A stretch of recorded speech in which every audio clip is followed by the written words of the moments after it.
الحمد لله رب العالمين والصلاة والسلام على سيد الأنبياء والمرسلين أما بعد فأعوذ بالله من الشيطان الرجيم بسم الله الرحمن الرحيم. خواتین و حضرات، السلام علیکم ورحمۃ اللہ وبرکاتہ ومغفرتہ. اس حقیقت کا کوئی بھی انکار نہیں کر سکتا کہ کسی بھی عبادت کو اللہ تبارک و تعالیٰ کی بارگاہ میں کامل طور پر بھیجنے کے لیے اس کے بارے میں مکمل معلومات کا حاصل کیا جانا بے حد ضروری ہے. جب تک ہمیں کسی عبادت کے بارے میں بنیادی معلومات ہی حاصل نہیں ہوں گی تو ہم اس عبادت کو کس طریقے سے مکمل کر سکتے ہیں، اور ہمیں کیا معلوم کہ جب ہم اس عبادت کو ادا کر رہے ہیں تو کون کون سی اغلاط میں مبتلا ہو رہے ہیں. لہذا بہت ضروری ہے کہ ہمارے نبی کریم صلی اللہ علیہ وسلم نے عبادات کی ادائیگی کا جو طریقہ ہمیں تعلیم فرمایا، ہم اس طریقے کو سیکھنے کے بعد اپنی عبادت کی ادائیگی کے دوران ان تعلیمات کو اپنے ذہن میں حاضر رکھیں، انہیں پیش نظر رکھیں، اور پھر اگر خدا نخواستہ بتقاضائے بشریت ہم کسی خطا میں مبتلا ہو جائیں تو انہی تعلیمات کی برکت سے اس خطا کے تدارک کی کوشش کریں. دیکھیے، عبادت اللہ تبارک و تعالیٰ کی بارگاہ میں بھیجا جانے والا ایک بہترین تحفہ ہے. دنیا میں جب ہم کسی صاحب منصب شخص کے پاس کوئی تحفہ بھیجتے ہیں تو اس کے لیے کس قدر اہتمام کیا جاتا ہے. اگر ہمیں معلوم ہے کہ اس تحفے میں کوئی ایسی خرابی ہے جس کی وجہ سے اس کے رد کیے جانے کا امکان ہے اور وہ صاحب منصب شخصیت ہم سے ناراض بھی ہو سکتی ہے، تو اس کو بہت بڑی بے وقوفی قرار دیا جائے گا کہ ہم اس نقص کو نظر انداز کر کے اس تحفے کو بھیج دیں اور اس صاحب منصب شخص کی ناراضگی کو مول لیں. اسی طریقے سے عبادات کا معاملہ ہے کہ یہ عبادت بارگاہ الہی میں حاضر ہوگی. اللہ تبارک و تعالیٰ کی بارگاہ میں جتنا کامل عمل پہنچے گا، جتنا اغلاط سے پاک و صاف ہوگا، مقبولیت کے امکانات اتنے ہی زیادہ ہوں گے. اب اگر ہمارے پاس یہ موقع موجود ہے کہ ہم ان اغلاط پر مطلع ہو جائیں جس کی وجہ سے ہماری عبادت نامکمل اور ناقص رہ جاتی ہے، اور پھر بھی ہم اس کے تدارک کے لیے کوشش نہ کریں، پھر بھی ہم ان معلومات کو حاصل کرنے کی کوشش نہ کریں، تو یقیناً یہ بے وقوفی ہوگی، بہت بڑی نادانی ہوگی. ہم نے اکثر یہ مشاہدہ کیا ہے کہ ہمارے مسلمان بھائی علم دین سیکھنے میں بہت زیادہ کوتاہی کا شکار ہوتے ہیں. خاص طور پر یہ حج اور عمرے کی مثال آپ لے لیجئے کہ یہ ایسی عبادت ہے جو بعض اوقات زندگی میں فقط ایک بار ہی ادا کرنے کا موقع میسر آتا ہے. اب اس کے بارے میں بھی اگر مکمل معلومات حاصل نہ ہوں تو لازم بات ہے کہ قدم قدم پر ہمیں دشواریوں کا سامنا کرنا پڑے گا. یہی وجہ ہے کہ آپ اگر حج یا عمرے کے لیے تشریف لے جائیں اور آپ کے پاس ان کے بارے میں مکمل طور پہ معلومات حاصل ہوں تو آپ یہ ملاحظہ فرمائیں گے کہ بے شمار لوگ ان مسائل کی وجہ سے دوسروں کی محتاجی کا شکار ہوں گے اور قدم قدم پر ذہنی ٹینشن اور پریشانیاں ان کے پیچھے ہوں گی. اب اگر آپ بھی اس کو حاصل نہیں کریں گے تو لازم بات ہے یہ معاملات آپ کے ساتھ بھی درپیش ہوں گے.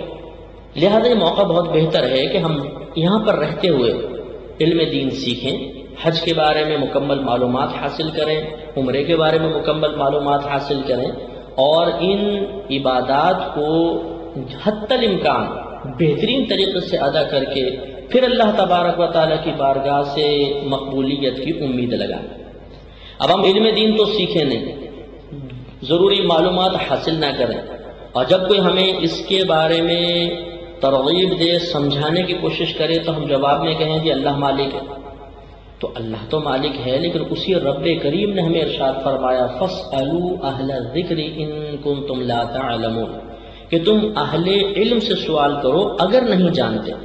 تو اس لیے ہمیں علم سیکھنے کا حکم دیا گیا ہے، اور ہمارے رسول کریم صلی اللہ علیہ وسلم ارشاد فرماتے ہیں کہ طلب العلم فریضۃ علی کل مسلم و مسلمۃ، کہ علم دین کا سیکھنا ہر بالغ مسلمان مرد اور عورت پر فرض ہے. تو اس لیے اب یہ کہنا کہ جی اللہ تعالیٰ ہمارا مالک ہے، اللہ تعالیٰ حافظ و ناصر ہے، اللہ تعالیٰ معاف فرمائے گا، یہ اس قسم کے جملے نکالنا یا اللہ تعالی کی رحمت پر کامل اعتماد کا اظہار کرنا ہم سے علم دین کی فرضیت کو دور نہیں کرے گا۔ علم دین سیکھنا لازم ہے۔ تو انشاءاللہ عز و جل اگر آپ نے ہمارا یہ بیان ہمارے جو ہم آپ کی خدمت میں عرض کرنا چاہ رہے ہیں غور سے آپ نے ان کو سنا اور بار بار سنا، تو انشاءاللہ عز و جل حج اور عمرے کے دوران آپ بے شمار نہ صرف خود اغلاط سے محفوظ رہیں گے بلکہ جو آپ کے ساتھ جا رہے ہیں، بلکہ ایسے لوگ جو آپ کو وہاں پر ملیں گے کئی دوسرے ملکوں سے آئے ہوں گے، انشاءاللہ آپ ان کی اصلاح کا بھی سامان کر سکیں گے۔ یاد رکھیے کہ حج دو چیزوں کا نام ہے، ایک وقوف عرفہ، دوسرا طواف الزیارہ۔ یہی حج کے دو فرض ہیں، انہی کو حج کے دو رکن بھی کہا جاتا ہے۔ تو میدان عرفات کا وقوف اور اس کے بعد ایک طواف الزیارہ ہوتا ہے جس کی تفصیل انشاءاللہ آپ کی خدمت میں عرض کریں گے۔ یہ دو چیزیں اگر کوئی پورا کر لے تو وہ حج کہلاتا ہے۔ اللہ تبارک و تعالیٰ نے حج کو صاحب استطاعت پر فرض قرار دیا ہے۔ اللہ تبارک و تعالیٰ قرآن پاک میں ارشاد فرماتا ہے وَلِلَّهِ عَلَى النَّاسِ حِجُّ الْبَيْتِ مَنِ اسْتَطَاعَ إِلَيْهِ سَبِيلًا وَمَنْ كَفَرَ فَإِنَّ اللَّهَ غَنِيٌّ عَنِ الْعَالَمِينَ، کہ لوگوں پر اللہ تبارک و تعالیٰ کے لیے کعبۃ اللہ کا حج کرنا فرض ہے، اور جو انکار کرے تو اللہ تبارک و تعالیٰ تمام جہانوں سے بے نیاز ہے۔ تو اس میں استطاعت کی قید لگائی گئی ہے، لہذا فقہاء کرام نے ارشاد فرمایا کہ جو شخص عاقل ہو، بالغ ہو، پورے سفر کا خرچ برداشت کر سکتا ہو اور دوران سفر اپنے گھر والوں کو نان نفقہ دینے پر بھی قادر ہو، اس پر حج فرض ہوگا۔ خواتین کے لیے حج کی فرضیت کی ایک شرط یہ بھی ہے کہ ان کے ساتھ محرم ہونا چاہیے۔ محرم اس شخص کو کہتے ہیں کہ جس سے ہمیشہ کے لیے نکاح حرام ہو، جسے والد ہے، بیٹا ہے، بھائی ہے، تو ان سے نکاح ہمیشہ کے لیے حرام ہوتا ہے۔ دوران سفر عورت کو ان محارم میں سے کسی ایک کو ساتھ رکھنا بہت ضروری ہے۔ بعض خواتین قوافل کے ساتھ جاتی ہیں، کاروانز کے ساتھ جاتی ہیں، تو ان کے ساتھ کوئی اپنا محرم نہیں ہوتا، تو بسا اوقات حج کی سعادت کے جذبے سے مغلوب یا مجبور ہو کر وہ کسی اجنبی شخص کو اپنا محرم لکھوا دیتی ہیں۔ یہ حرام ہے، گناہ کبیرہ ہے، کیونکہ جھوٹ پر مشتمل ہے۔ ایسی عورت اگر سفر حج کے لیے جائے گی تو اس کا حج تو ہو جائے گا، لیکن قدم قدم پر بے شمار گناہ لکھے جائیں گے۔ اس لیے خواتین کو اپنے محارم کے ساتھ ہی سفر حج یا سفر عمرہ ادا کرنا چاہیے، اس کے علاوہ ایسی کوشش نہ کریں۔ اگر ان کو کوئی محرم نہیں ہے تو جتنی بھی صاحب استطاعت ہیں ان پر ابھی حج فرض نہیں ہوگا۔ یہ بھی یاد رکھیے، ابتداءً اپنا یہ ذہن بنا لیں کہ جب آپ سفر پر روانہ ہوں گے، خاص طور پر سفر حج یا سفر عمرہ جیسے ہوتا ہے، اس پر آپ روانہ ہوں گے تو آپ کو بے شمار امور پر صبر و تحمل کا عظیم مظاہرہ کرنا ہوگا، کیونکہ وہاں پر ہر قسم کے لوگ ملتے ہیں۔ وہاں پر بسا اوقات ایسا آرام، ایسا سکون نہیں ملتا جیسے ہمیں گھر پر میسر ہوتا ہے، تو اور پھر رش بھی ہوتا ہے، گرمی ہوتی ہے، حج کی رسومات ادا کی جاتی ہیں، تو بسا اوقات نفس کی مرضی کے برخلاف کام ہو جاتے ہیں۔ ایسے وقت میں اگر ہماری زبان سے شکوہ شکایت جاری ہوا، ہم نے کسی کے ساتھ لڑائی جھگڑا کیا، تو ہمارے ثواب میں کمی ہو سکتی ہے۔ دوسری بات، ابتداءً یہ بھی ذہن میں پیش نظر رہے کہ وہاں پر آپ کو اپنا وقت ضائع نہیں کرنا۔ یہ لمحات زندگی میں بار بار نہیں آتے۔ اگر آپ صاحب استطاعت بھی ہیں تو ضروری نہیں کہ اگلے سال آپ کی زندگی وفا کرے اور آپ اس مقام پہ دوبارہ آ جائیں، لہذا اس سفر کو اپنے لیے غنیمت جانیں۔ سید دو عالم صلی اللہ علیہ وسلم ارشاد فرماتے ہیں کہ مکے میں جو کوئی ایک نیک عمل کرے گا اسے اس کا 1,00,000 گنا ثواب ملے گا، یعنی ایک عمل پر 1,00,000 نیکیاں ملتی ہیں۔ اسی طرح مدینہ منورہ میں جو کہ نیک کام کرتا ہے تو اسے ہر عمل کے بدلے میں 50,000 نیکیاں ملتی ہیں۔ اب آپ اندازہ فرما لیں کہ مکے اور مدینے میں جانے کے بعد اپنے وقت کو ضائع کرنا اور اس قیمتی وقت کو کیش نہ کرنا کتنی بڑی نادانی ہوگی۔ اس لیے علماء کرام نے ارشاد فرمایا کہ دیگر دعائیں بھی آپ اختیار فرمائیں، لیکن درود پاک ایک عظیم وظیفہ ہے۔ دوران سفر ہر وقت زبان پہ درود پاک جاری رہے۔ تو مکہ المکرمہ میں اگر آپ 1 مرتبہ درود پاک پڑھیں گے 1,00,000 درودوں کا ثواب ملے گا۔ مدینہ منورہ میں ایک بار درود پاک پڑھیں گے تو انشاءاللہ 50,000 درود پاک پڑھنے کا ثواب حاصل ہوگا. لہذا اپنا وقت وہاں پر قطعاً ضائع نہ کیجیے گا. آپ کی خدمت میں کچھ حج کے فضائل بھی عرض کر دیتا ہوں تاکہ ہمارے دل میں اس عبادت کی مزید رغبت پیدا ہو، ترغیب پیدا ہو، اور جو سفر حج پر روانہ ہو رہے ہیں اسے اس بات کی اہمیت کا مزید احساس پیدا ہو جائے کہ واقعی اس عبادت کو کامل ترین طریقے سے ادا کریں گے، احسن طریقے سے ادا کریں گے، تب ہی ان فضائل کے مستحق ہوں گے، ورنہ یہ فضائل، یہ کرامات، یہ کمالات، یہ اللہ تبارک و تعالیٰ کی طرف سے ملنے والے انعامات ہم سے دور بھی ہو سکتے ہیں. حضرت ابو ہریرہ رضی اللہ تعالی عنہ سے مروی ہے، رسول کریم صلی اللہ علیہ وسلم سے پوچھا گیا کہ یا رسول اللہ صلی اللہ علیہ وسلم کون سا عمل افضل ہے؟ آپ نے ارشاد فرمایا کہ اللہ تبارک و تعالی اور اس کے رسول صلی اللہ علیہ وسلم پر ایمان لانا. پھر سوال کیا گیا رسول اللہ صلی اللہ علیہ وسلم اس کے بعد کون سا عمل افضل ہے؟ فرمایا اللہ تبارک و تعالی کی راہ میں جہاد کرنا. پھر عرض کی گئی یا رسول اللہ صلی اللہ علیہ وسلم اس کے بعد کون سا عمل مقبول ہے؟ تو فرمایا حج مبرور، یعنی وہ حج جو بارگاہ الہی میں مقبول ہو جائے. بخاری شریف کی روایت ہے. تو معلوم یہ ہوا کہ اللہ تبارک و تعالی پر ایمان لانے اور جہاد کے بعد ہمارے رحمت عالم، ہمارے پیارے آقا سید الانبیاء علیہ الصلوۃ والسلام نے حج مقبول کا درجہ بیان فرمایا. سیدنا ابو ہریرہ رضی اللہ تعالی عنہ سے ہی روایت ہے، آپ ارشاد فرماتے ہیں کہ رسول اللہ صلی اللہ علیہ وسلم نے ارشاد فرمایا کہ جو شخص مکے کے قصد سے چلا اور اونٹ پر سوار ہوا تو وہ اونٹ جو قدم اٹھاتا ہے اور رکھتا ہے اللہ تبارک و تعالی اس کے بدلے میں ایک نیکی لکھتا ہے، ایک خطا مٹا دیتا ہے اور اس بندے کے لیے ایک درجہ بلند فرما دیتا ہے. تو پہلے اونٹوں کا زمانہ تھا، آج آپ دوسری سواریاں انہی پر قیاس فرما لیں کہ جتنا اونٹ قدم اٹھاتا اور رکھتا تھا، جتنا فاصلہ وہ طے کرتا، اگر ہم اس میں جیسے جہاز میں جا رہے ہیں یا بس وغیرہ کے اندر کسی شہر سے وہاں پر پہنچتے ہیں تو ہمیں ہر اتنا ثواب ملے گا جتنا آپ اونٹ پر سفر طے کرتے ہوئے اور وہ اونٹ قدم اٹھاتے ہوئے وہاں پہنچتا. ایک اور روایت سیدنا ابو ہریرہ رضی اللہ تعالی عنہ سے ہی مروی ہے، رحمت کونین صلی اللہ علیہ وسلم ارشاد فرماتے ہیں کہ جس نے اس طرح حج کیا کہ نہ اس میں کوئی فحش کلامی کی اور نہ کوئی فسق کیا، یعنی جان بوجھ کر کوئی اعلانیہ گناہ نہیں کیا، تو وہ گناہوں سے ایسا پاک و صاف ہو جاتا ہے جیسے آج ہی اپنے ماں کے پیٹ سے پیدا ہوا ہے. یعنی اللہ تبارک و تعالیٰ اس کے تمام گناہوں کی بخشش فرما دیتا ہے. اور حضرت ابو موسیٰ رضی اللہ تعالی عنہ کی روایت میں ہے کہ سرکار مدینہ قرار قلب و سینہ صلی اللہ علیہ وسلم ارشاد فرماتے ہیں کہ جس نے حج کیا تو یہ حاجی اپنے گھر والوں میں سے 400 افراد کی شفاعت کرے گا، یعنی اللہ کی بارگاہ میں ان کی سفارش کرے گا اور اس کی سفارش پہ وہ داخل جنت ہوں گے. ایک روایت میں آتا ہے حضرت عبداللہ بن مسعود رضی اللہ تعالی عنہ اس کے راوی ہیں کہ سید دو عالم نور مجسم صلی اللہ علیہ وسلم ارشاد فرماتے ہیں کہ حج اور عمرہ محتاجی اور گناہوں کو ایسا صاف کر دیتے ہیں، ایسا دور کر دیتے ہیں جیسے بھٹی لوہے، سونے اور چاندی سے میل کو دور کر دیتی ہے. تو معلوم ہوا کہ یہ عبادات ہمارے لیے مغفرت کا سبب بنتی ہیں، بلندی درجات کا سبب بنتی ہیں. اللہ تبارک و تعالی ان کی برکت سے ہماری خطاؤں کو معاف فرماتا ہے اور ہمارے نام اعمال میں کثیر نیکیاں لکھی جاتی ہیں. اب اتنی عظیم عبادت جو ہمیں گناہوں سے ایسا پاک و صاف کر دے گی کہ جیسے آج ہی ماں کے پیٹ سے پیدا ہوئے ہیں. اور ابھی آپ آگے سماعت فرمائیں گے کہ میدان عرفات کی حاضری تمام حقوق اللہ میں کی گئی کوتاہی کو معاف کروا دیتی ہے.